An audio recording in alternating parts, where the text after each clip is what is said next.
Today I want to have a heart-to-heart to you in terms of why Gala Games will 100x. But I'm not talking about 100xing in the crypto bro fashion. Instead, I'm talking about the 100x in player base growth over the length of 2023 and on. This is Classic Crypto Gaming, and if you didn't know, we cover crypto games all the time. In fact, the main cryptocurrency and the main crypto gaming company that we enjoy covering is, Gala Games themselves. And they've been doing a lot of work, I feel, in the first quarter of 2023 to really cement themselves in the space, not only just in crypto gaming, but just in the overall spheres in general. So I figured perhaps we'd give some further context and maybe answer some of the questions that I commonly get from people in Web2 or pretty much the rest of the internet, and really why I feel personally that Gala Games is going to be a very solid ecosystem to build on in terms of a creator, and perhaps one day even a place where millions upon billions of gamers can get together and enjoy, true ownership in video games.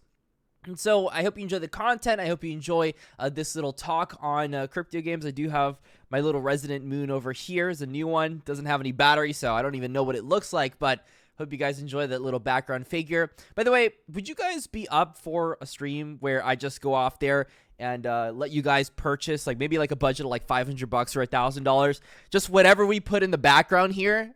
I mean, any suggestions here? Because I have to fill this up at some point. But why I wanted to have this chat is because we've been getting a lot of questions, okay? Gala Games has really been exploding. And sure, I guess in some sense, price action has been exploding. But in general, the reachability of Gala Games, or just the amount of people that they've really been able to tap into lately, has increased dramatically versus where they were back in 2022. Now, before I even get into where we are in today's landscape, I want to just talk to you for a second about how Gala Games was when I first got into the ecosystem. So my first video from Gala Games, and really the thing that made me learn about Gala Games was spider tanks. In fact, one of my first videos on the channel back in 2021 was about this awesome crypto game. And first off, we started the scholarship program at Axie Infinity, and we talked about SLP and AXS a bunch. But guess what? Here's the new #1 Play To Earn free crypto game coming in 2021, and it's labeled Spider Tanks. Of course, for the first time in Spider Tanks history, we had some pretty awesome stuff happen, and I was more than privileged, right, to be able to host a Spider Tanks community pro exhibition. This wasn't about winning money. This wasn't about anything. It was literally just people getting together and having a great time. And honestly, we're making history here in crypto gaming. This is becoming more than just a sphere where people are trying to get these Ponzi games out there and these overpriced NFTs and go from there. In fact, just to answer the question very quickly about, Classy, why would you cover an ecosystem when things are too expensive? Well, I've actually interviewed the Gala Games president of blockchain, and we've talked about this. In fact, on our chat over here, we talked about how expensive it is. When I asked about NFTs being cheaper. A huge thing. People give us a lot of crap for NFT pricing.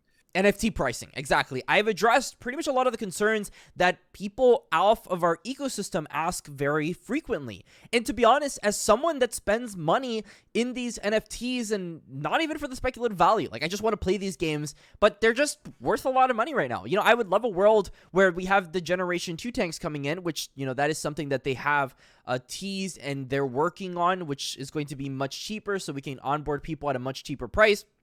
For example, right now, if you wanted to play a game from the Gala Games ecosystem, such as Superior, you'd run into this issue where you need to buy an early access pass. Now, you buy this early access pass, and then, people are probably going to ask, okay, it's a crypto game, so there has to be another catch. But no, there really honestly isn't. If you want to just buy this early access pass and that be the entire experience for you on Superior, you're more than happy to do that. In fact, I haven't spent a dime on Superior. I actually think this game plays incredibly well. And for the people that are saying that Superior is completely ruined because of its crypto aspect of it or whatever, I'm going to be honest with you.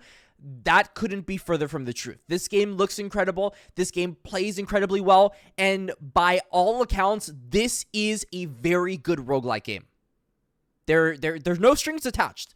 Zero strings attached. There's no need to play the game. There's no weird play to earn component. And to be honest, there's going to be games like this.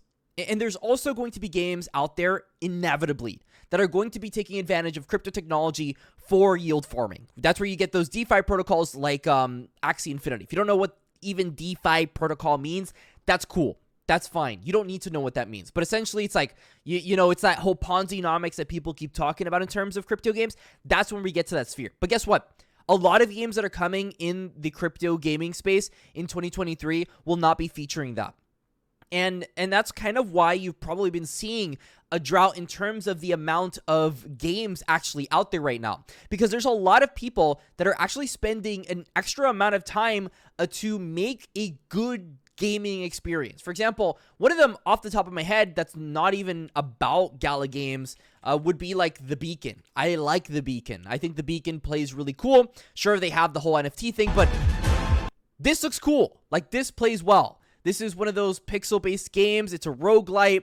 It's got a bunch of cool stuff going on behind it, and this isn't even sponsored, dude. I just want to talk about it because I genuinely enjoy these games. And Superior is an incredibly well-thought-out roguelite as well. There's a bunch of different games from Gala Games that they're doing that will have great experiences.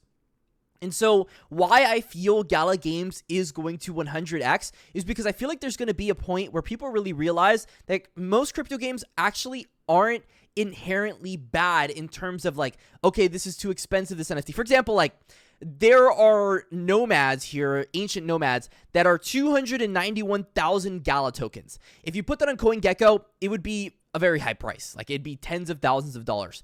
And then people would go, okay, but that's a ridiculous price for an NFT. Thing is, you don't need this NFT. This NFT will give you maybe a bit of a boost in terms of like how fast you level, and maybe it makes you go a little bit higher level. But honestly, you would have had the same experience anyway without this ancient NFT. I would say if you're buying this ancient NFT, you probably just really like this game, and you probably just really want to support the developers, and so you figured it was worth it to buy this NFT. That's as far as it goes. I think most people are just going to buy the early access pass, and they're just going to have a good time. Because guess what? Just because you're playing free to play doesn't necessarily mean that you need to have a worse time than other people. In fact, I would say for a roguelite, you probably want the game to be harder than other people. Now, where this kind of turns is a game like, you know, Spider Tanks, where they're going out there and they're marketing themselves as something that's an esports game. But guess what? You get into this game, you level up your tank with all these different parts, and you actually have an advantage over other people in the game. You have higher stats than other people based on the level of your tanks. However, the way this works is interesting. It's kind of like a gambit in chess, whereas you're sacrificing something for something else. For example, if Spider Tanks had a very large player base, you would never notice the inequality in levels of tanks. You'd always be going against the tanks that are respective to your level. If you wanted a comparison in the free-to-play space, one that really shoots out to me is a lot of those Pokemon MOBAs that have been coming out lately on mobile, whereas you'll get onto there and you'll immediately be greeted by that, 99-cent microtransaction, and you'd buy that one, and then you'd go against people that also bought that one, and then you keep buying things, and you keep going against people harder and harder and harder that are also pay to win as well. That's the idea. And the funny part is that, these $10,000 NFTs, if you actually get into the higher echelons of, microtransactions and free-to-play gaming, you're going to see the data lines. There are people that spend tens of thousands of dollars, if not millions of dollars, in games. In fact, there was a guy in this mobile game called Lords Mobile that I used to play a ton, where he spent over $1 million in just under a month just playing the game. Straight up. So there are some people that have that money. They have the disposable income, and they'll be more than willing to spend it. So to say that the age of NFTs worth like $10,000 or $20,000 or even $1 million is going to go away is kind of ludicrous, because on CSGO, you do have that level of speculation. It's always going to be there in ecosystems, and it's not a bad thing. But the big problem that a game like Spider Tanks has at this moment is really the lack of players. Because if they had enough players to justify their model, which is really the model that a lot of other free-to-play games go through, they'd be perfectly fine. You wouldn't even notice anything is happening. And not only that, you'd be earning their token. And if you feel like interacting with the ecosystem, cool. you're honestly not going to earn a lot of money. And that's how things should be. You shouldn't be earning a ludicrous amount of money without an investment and then expecting it to stay like that forever. It should instead be like, I mean, if you want to play the game, you can play the game, and I guess you can make something disposable, and maybe you could, recycle it in the ecosystem and something cool can happen. Just have something very simple. You have true ownership. There's a pretty basic economy, just like most different games. Sure, it might not have like a real world monetary value attached to it, but guess what? There's black markets everywhere. There's third-party marketplaces all over the place that will do exactly what crypto is doing and exactly what you're fearing. They've already been doing it. RuneScape Gold, that's been a black market for decades at this point. And I expect many other marketplaces, ArcAge Arc Passes, League of Legends skins, account boosting, many other different aspects of gaming have already been monetized in the way that crypto gaming is doing it. The only problem with crypto gaming at the moment is that it's stigmatized by the games that were rushed, the games that were easy to make, like Axie Infinity, where they went out and they had a vision. And unfortunately for them, it didn't really work out for them. Now, if you play Axie Infinity nowadays, you're actually going to notice that we're really having the opposite effect. In fact, I've noticed with Axie Infinity that the in-game economy is so much easier to tap into than it was before. I mean, Axies are going for dollars. And by dollars, I mean, if I go to the marketplace right now, you're going to see for yourself, $1.52 is the lowest price for an Axie. You can get into this game for like $5 for a full team. If you know how to strategize, you can have a good time on Axie Infinity for $5. It's that cheap. So I think the argument where people are going to say, these crypto games will never be mass adopted, these crypto games will never have a chance at growth, it's really just not there. Sure, did we have a lot of hiccups when we first started? Absolutely. There was a gold rush. There were a lot of CEOs trying to make money. And, that's in every stage of gaming. We saw Diablo Immortal, and Diablo Immortal was terrible. It was terrible. There was countless people that made videos on it. Diablo Immortal is the worst game ever. Is Diablo Immortal really as bad as everyone said? Diablo Immortal is the worst game of all time. Being free to play is terrible. Diablo Immortal. There's plenty of examples in the regular in the regular gaming world where this stuff didn't work.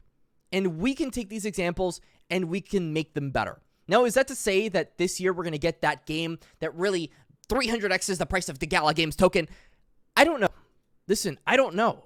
But what I'm betting on is that people are going to see that crypto gaming is so much more than just this chart. It's really the culmination of hundreds of thousands of millions of hours of development time in many different aspects of many different indie game developers trying to make something great of this industry. And I do think that Gala Games, they've got a good shot at doing that. So let me know your thoughts in the comment section in regards to all this.